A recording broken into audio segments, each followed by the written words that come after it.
На площади Орджоникидзе проходит молодежная ярмарка вакансий, в рамках которой 36 работодателей города Якутска и 10 работодателей из районов республики предоставили более 1500 вакансий. Сегодня мы специально попросили, чтобы стаж работы был незначительным, либо брали на работу выпускников учебных заведений. И каждый желающий у нас сегодня может подойти и напрямую пройти собеседование у работодателей. Фестиваль проводится Центром занятости населения в третий раз. Помимо предоставленных на ярмарке, можно ознакомиться с более 7000 вакансий на интернет-портале «Работа в России». Мы целью поставили, это помочь нашей молодежи найти быстрее работу.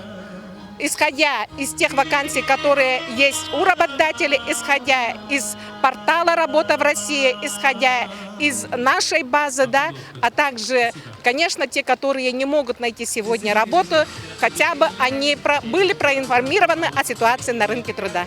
Подведены итоги летнего трудового сезона, в рамках которого были предоставлены более 1000 рабочих мест для детей и подростков в период летних каникул. Иннокентий Корякин, Асен Попов, Якутск ТВ.